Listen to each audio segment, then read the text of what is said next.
Stop it. Welcome to Do Not Google, my favorite thing to make on the internet. Oh, I love it so much, guys. We have some insane stuff for you today. Thank you to Guardio for sponsoring this video on the oompaville channel. Ooh. So, what is Guardio? Guardio develops solutions to help combat new threats, creating a highly secure environment and improving users' online experiences. The Guardio browser extension protects users as they browse online and offers identity monitoring available on any devices. Browsers play a key role in our lives, storing our most valuable information from messages, banking, or wallet information, passwords, addresses, and more. With so much at stake, a dedicated product is needed to keep us safe in this new realm.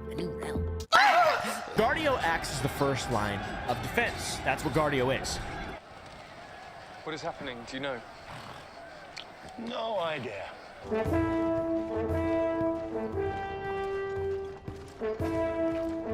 By the way, a piece of advice specifically for my viewers. Discord Nitro scams are abundant and increasing by the minute. Guardio is the only solution to detect and block these malicious links before they have access to your computer. Go ahead and for me, please, for me, add the Guardio extension from the Chrome or Edge store to your browser and just do a little bit of browsing, all right? Free security scan, you're gonna have a big wow moment when you find some little turds, little dingleberries hanging on your computer. Okay, it's not gonna be good, but it's gonna get rid of them. It starts off with a 7-day free trial, which is awesome. You can remove existing threats and it enables real-time protection. There's a dashboard for easy access and use. It's pretty cool. Here's Guardio in action. It allows for phishing protection, malicious extension detection and removal, search hijacker correction, and information leak monitoring. Everyone hates an information leak, especially the US government. It also gets rid of pop-ups, which are really annoying, and protects you from downloading things you didn't mean to download, like the big green button. That isn't the right button, so don't click it. But if you do click it and you have Guardio, you'll be fine.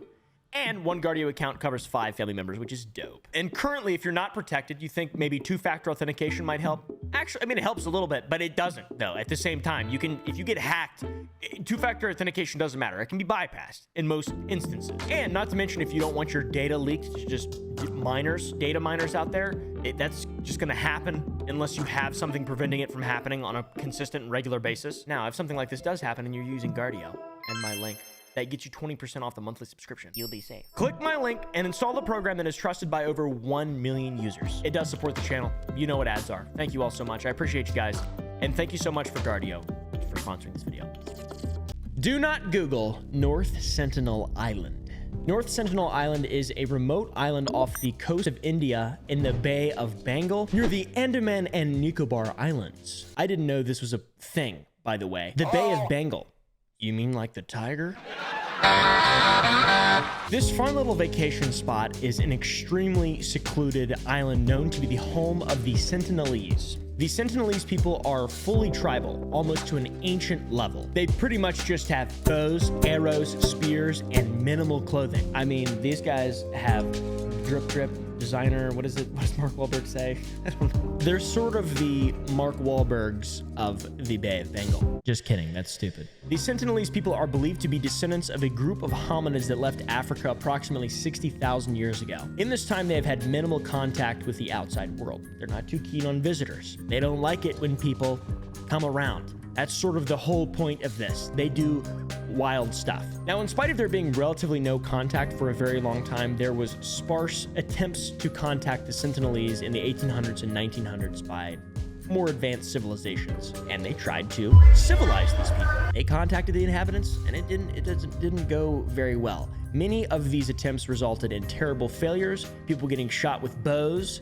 and in many cases, just people getting killed. One story even foretold of 2 local fishermen that washed up on shore just completely by accident and were hacked to death with axes. Now that's not funny.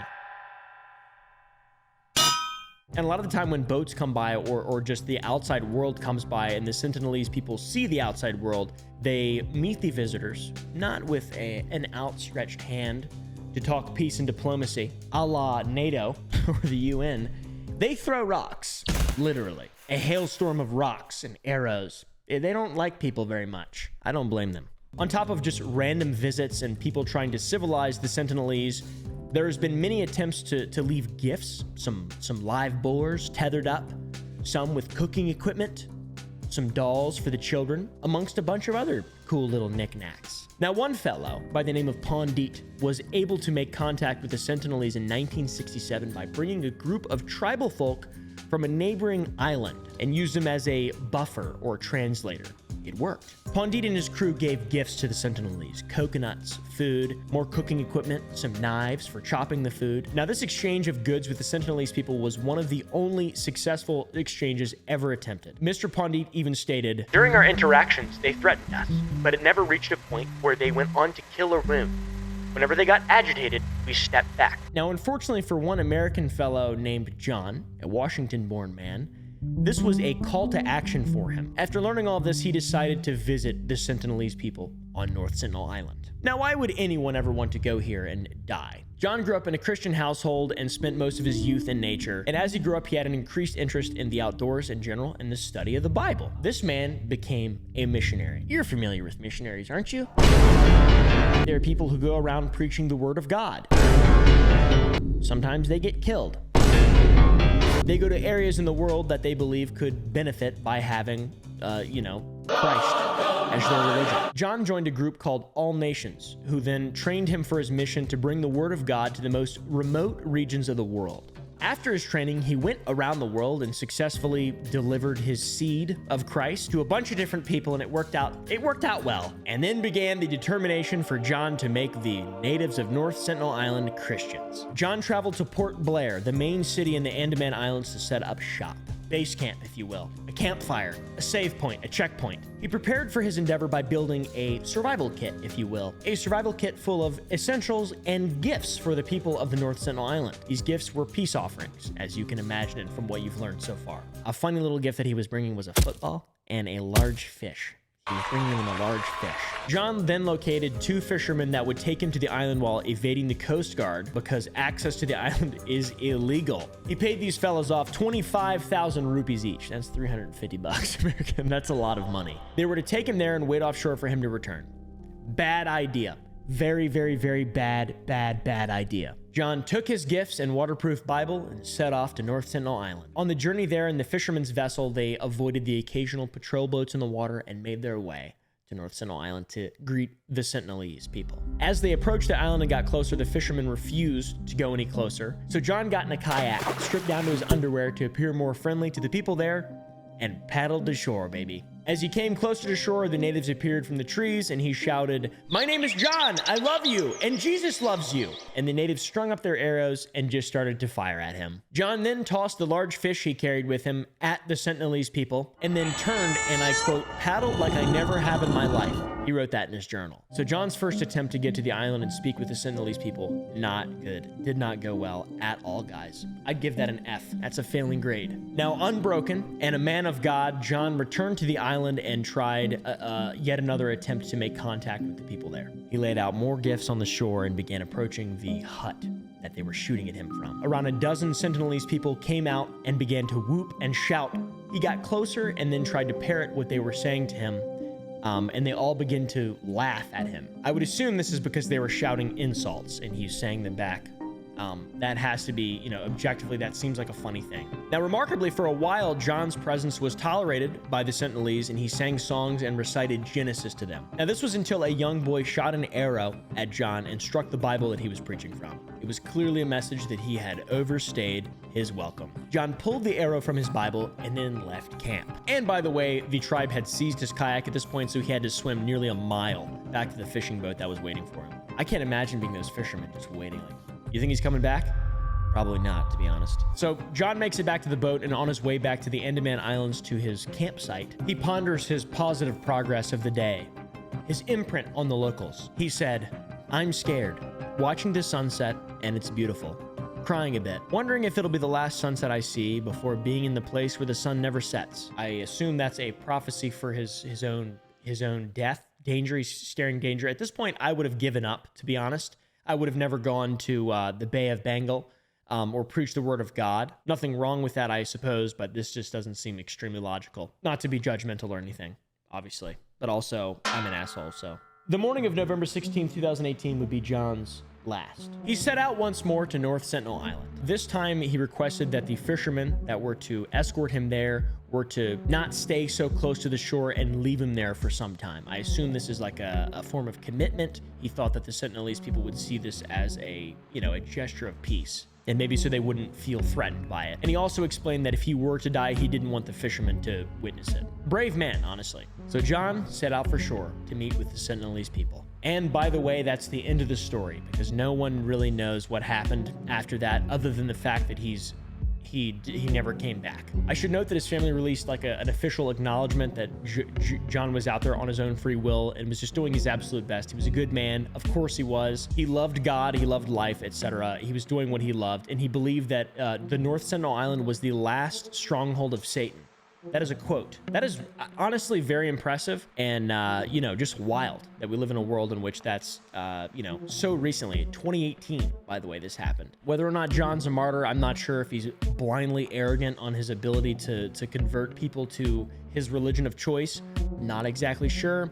One thing is for sure, leave the Sentinelese people alone. Do not Google Junko Jensai. This is one you really shouldn't Google, to be honest. Junko Jensai, I don't really know how to say it, to be honest with you, was originally a woman on social media platforms who friended hundreds of individuals at random. This person left cryptic messages about a sisterhood back in 2009. In the friend request, she would write, "We do not know one another, not yet. I feel people's ability to share and communicate. I have talent that is empathy. Please forgive me for being general. There are reasons. I am in some danger if I do not obscure all articulations or if I reveal too quickly. Justice is systematic and quickly here. Please be my friend. All revealing will take place soon. Blessed be, Junko." What a strange message. Not exactly a lot of riz in this bizarre tale. While this was going on, a forum called Unfiction, which is a website meant to crack down on ARGs. If you don't know what an ARG is, it's an alternate reality game. It's basically people playing pretend in a really complicated, bizarre, and entertaining way, honestly. The Unfiction board had multiple questions and fears of this game, and they began to investigate. They messaged Junko to receive more information about who she was. She then revealed that she had a little sister that was in trouble and needed help. And this is where things become very, very, very, very strange. Another user on the Unfiction board named Diane Setany would then message the people that were dissecting the cryptic messages and refer to these people by their first names, their real first names, instead of their usernames on the site. Many players on Unfiction expressed their worries at this time because they believed that they were being doxxed, and it was weird that Diane knew their real names. That's bizarre as fuck.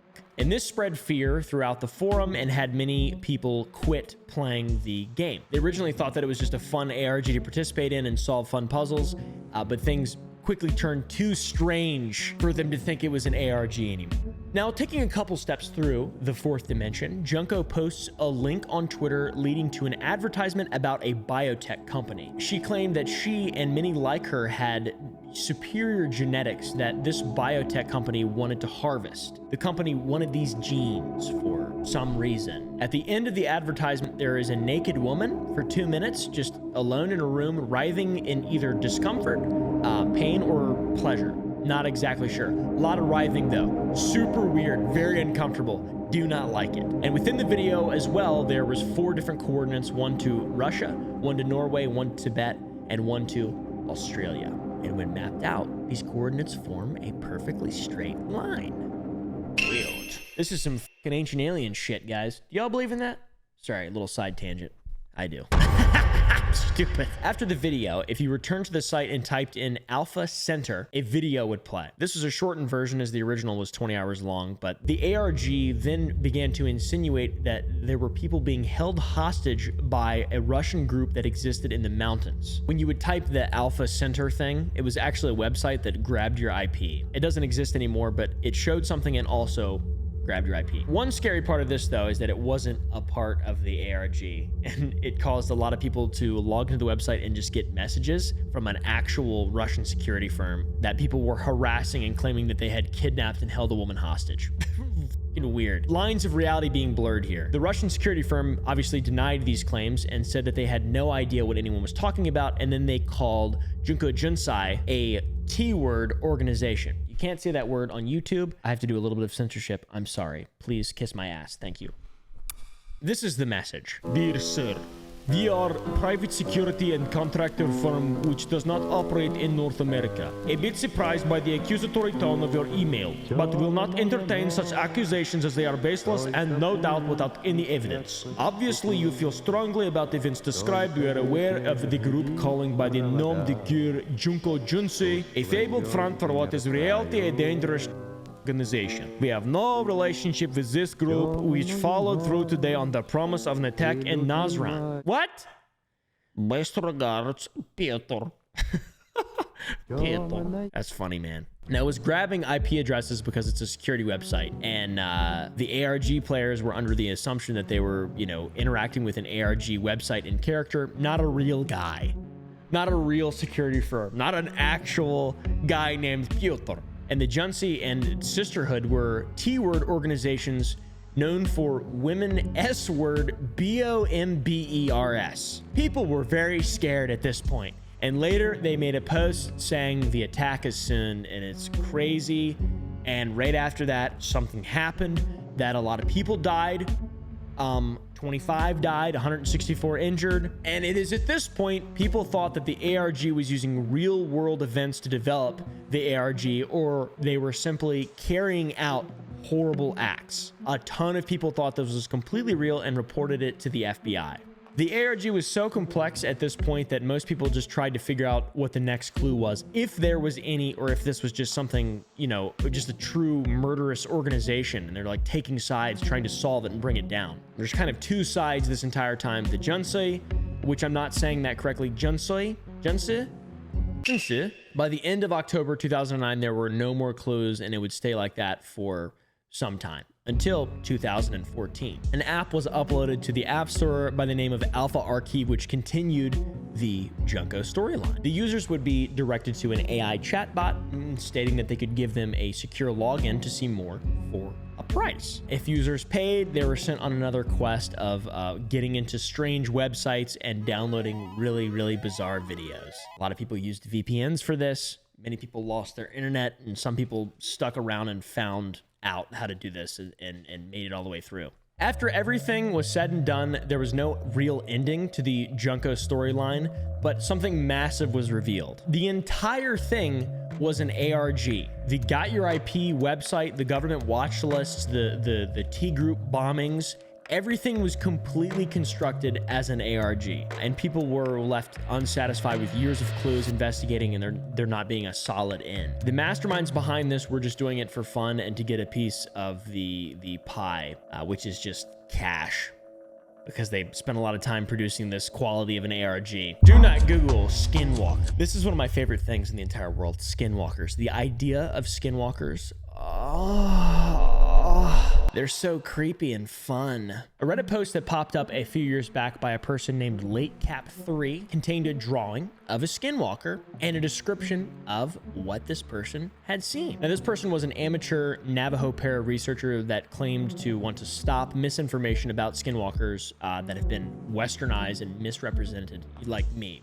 Basically, I'm the problem, literally. In his post, he called back to a moment in Tuba City, Arizona in 2009 and described what he saw. He initially heard what he thought to be a horse galloping. Not a small horse, but large thuddings. A true gallop. He couldn't see it yet, but he could hear the sound traveling like from right to left across his face, like a car driving past you. And it was unusually fast as well. He stated that the being was at maximum a meter tall, very low to the ground, speculating that it moved low to hide in brush and bushes, while in the legends, it is able to manipulate its structure to kind of look taller instantly. These things are magic.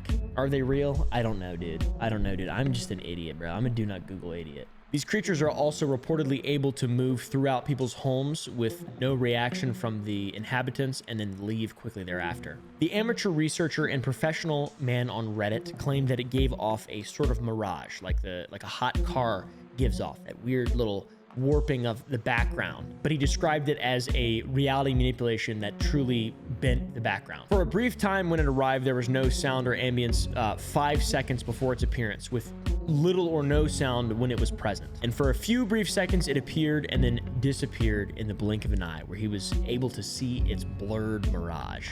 He claims that his art skills weren't exactly up to par, but the closest he could get to describing it for us was that it was just a ball, and its foot was elongated and the feet were longer than what would be normal, and it's same with its hands, big long hands, scary big long, just